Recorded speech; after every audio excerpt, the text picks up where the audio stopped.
Hi, I'm Jim. Welcome to the Unbound Performance Podcast, where we explore the world of sports and performance mindset training. And I'm Caroline. Each week we talk about the strategies, habits, and mental framework that help us to excel. Let's get into today's episode. So we're outside. Here we are. Yep. Beautiful Raleigh, North Carolina. Beautiful Raleigh. I thought we weren't supposed to have bugs on the screen porch. Anyway, so we'll get two done today since I'm out next week. So the idea I sent you yesterday was sort of this. We've talked about what's on my algorithm and what's on your algorithm, and we obviously get very different things. But a lot of subject matter that I see is around, I've talked about the word manifestation, and I get a lot of like business coaches, I guess, who ultimately are doing mindset work. It's very little is about like how to create content. A lot of it, and the one that we've talked about a lot, Jamie C, is all about like your mindset that your information that you have is valuable to someone. You don't have to be like, no market is oversaturated.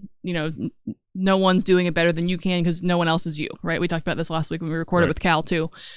And then I was talking with someone else last week who, it's a girl that does eyelash extensions, and she's like a esthetician. I can never say that word properly. But she, for the last year or two, she's been coaching other estheticians on helping their businesses grow. And I asked her like what type of work she was doing, and it was the same thing. It was like all about the confidence. It wasn't about having the best nail product or the best lash glue or the best whatever their like specialty happens to be. It was about your mindset around what your business, what you deserve, what you provide, like you as the business owner and the provider, not the product so much. And so it just got me thinking about this because in watching Jamie's content online, which I guess we'll tag her, we'll give her some credit. I like her a lot. I think she's very good at delivering a lot of what we deliver in a different way to people who are going to receive it differently. But manifestation is something I hear constantly, and we've talked about that being like a woo-woo word that's just like, okay, what does it really mean? Are we actually manifesting things, or are we changing our mindset? And I think for maybe the average person who comes across someone who's doing this business coaching or doing this life coaching, not to necessarily say that like what we do is the same thing, but a lot of the techniques that they're teaching are the very same things that we talk about, just delivered differently. So, around like a big part of that process, because some of these courses they're expensive courses, and I think for the people who gravitate towards that person, like, can be very much worth the money, right? Like, I think there's no price tag on this type of work. But one of the very earlier things, and this is about like identity, I think, where we talk about a lot, is figuring out like who you want to be. Like, do you want to be a successful entrepreneur? Okay, what does that person look like? What does that person do on a day-to-day basis? What are their habits? What things do they not do? What do they surround themselves with? And like very clearly identifying what that lifestyle or what that success or what that goal looks like for you by just writing or visualizing. So I think the more I've been listening to some of these, I guess, sales pitches, and some of them are podcasts where I hear about this, or in this conversation with this other woman, it's the same information just delivered in a different way.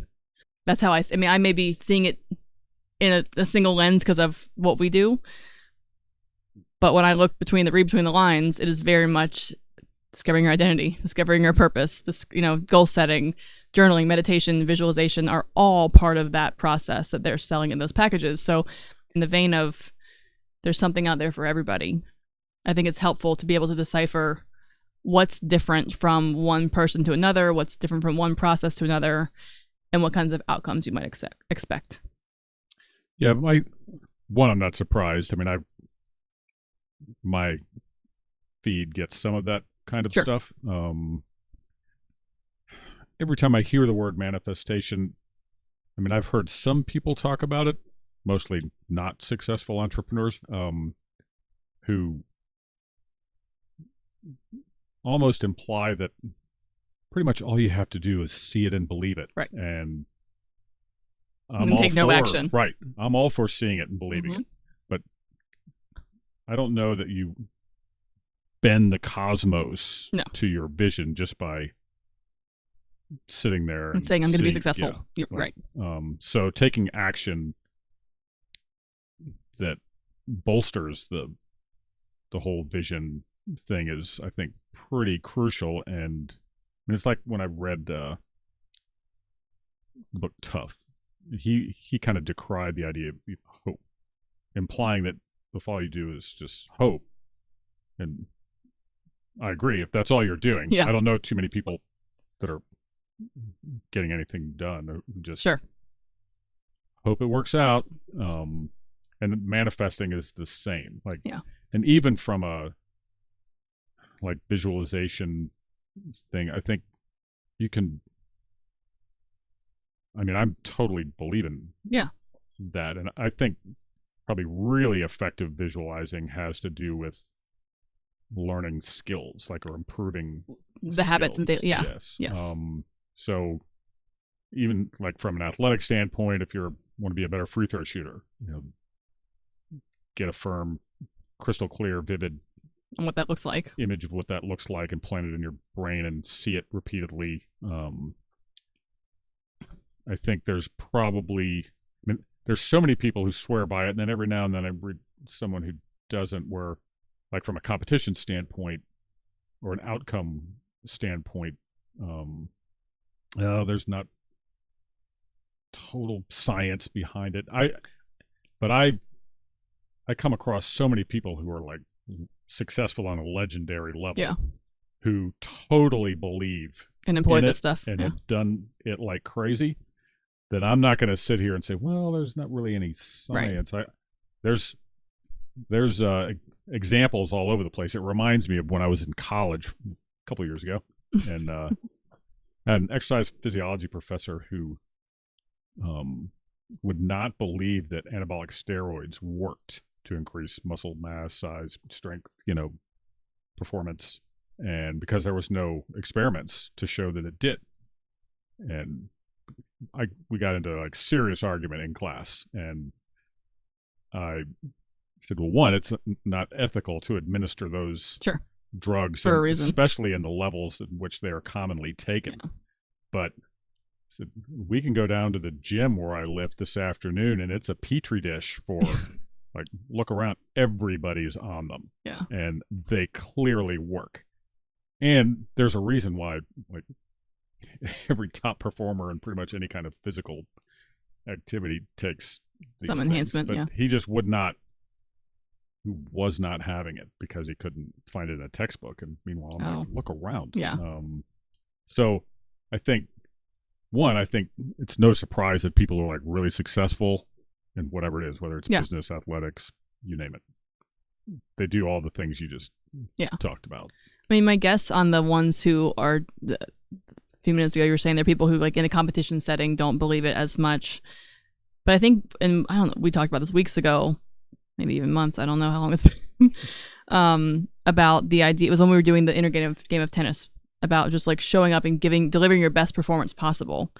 And I think my guess, I'm just stepping into this because you made the comment, but the people who might not believe it in a competition setting are because there's this unknown third party of what they're going to bring to the table. Like, you can only control yourself. But in that vision of, I'm going to bring my very best competition or my very best self to the table, regardless of who's over across the net or across the court or on the outfield, whatever, then I'm going to say that if both parties view it as, I'm going to bring my best competition, or at least you do, it's going to have some impact on the performance that you deliver. Not necessarily on the outcome of, like, you can't visualize yourself to win every game. I'm going to be on board with that one, right? Like, we've talked about that a million times. There are some things in sports that are just out of your control. But you can visualize and meditate on and journal on and employ the habits to become the best competitor as often as possible to control what you can control. I think that's where I see that. I listen to a podcast that's more about like wellness and health, but she uses this term manifestation a lot. She's in her early 30s and went through like a bad breakup and was doing a lot of self-work after ending this relationship that she thought was like going to be long-term. Did a lot of crazy things, like some like mushroom trips and all these kind of other type of processes to help, discover her best self and this and that and heal from things, whatever. I don't mean to discount those. If that's for you, by all means, give it a whirl under medical attention. But she did a process called To Be Magnetic, which is basically it's a visualization, create the world kind of thing. And long story short, she met this man who she's now engaged to. It was like a whirlwind, kind of met this guy, and she keeps saying, like, we keep saying we manifested each other, and I'm like, huh. But what I think ultimately happened is, I think in this world of manifesting your partner, she just decided what she was looking for in somebody, and was no longer wasting her time on people that didn't fit that mold. She trained her brain to determine what it was that was up to her standard, or what her desires and goals were in a life partner, and so she was able to filter out the people that didn't fit that mold. So it wasn't so much that she manifested. Like, I think manifestation to me sounds like magic, like some right. But what she did was a lot of other work on herself to decide what it was that she wanted in someone like that.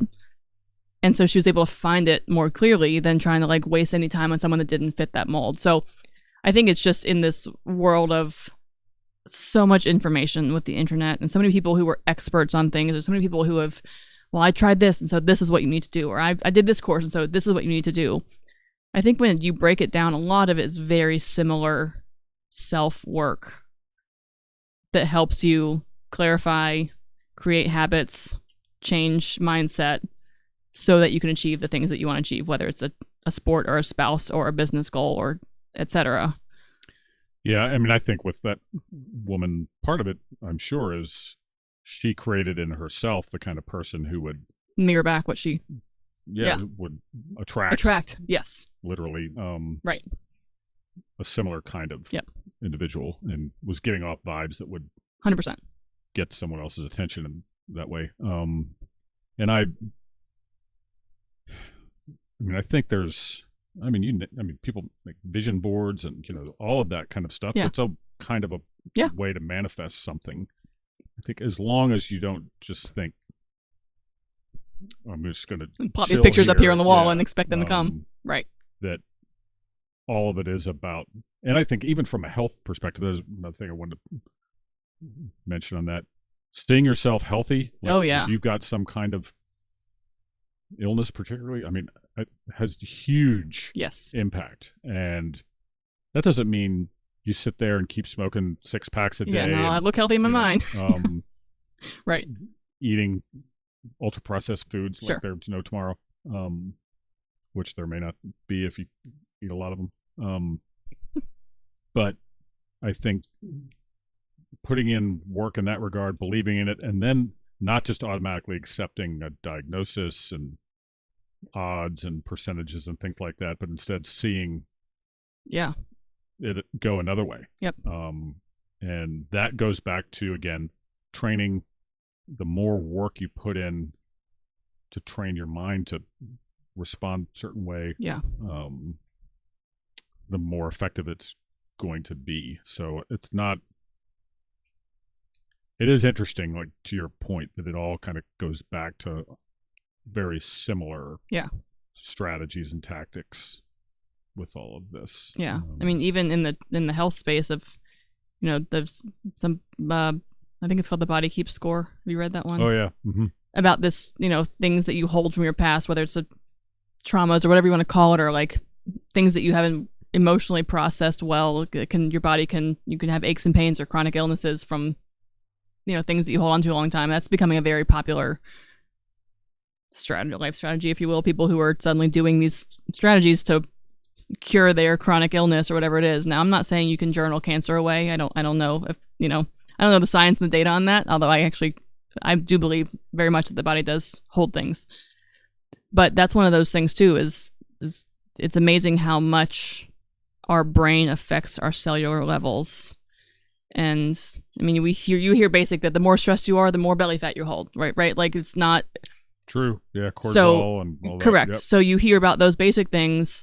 So it's, without even, I researched a lot on this, but without even going deep into that, it's very easy to believe that having had chronic stress or anxiety or depression or traumas in your life leading up to this could cause you to have other sicknesses, illnesses, chronic pains, things like that. So not to get on a tangent on that, but I think these are a lot of sort of hot topics that I'm seeing on a regular basis that come across my feed. I'm sure other people are seeing them, that I just think when it comes down to it, I think every single one of those solutions starts with some sort of self-improvement, self-help, if you will, process that requires a lot more than just picturing what it looks like to change, but actually figuring out what those steps are and building the habits.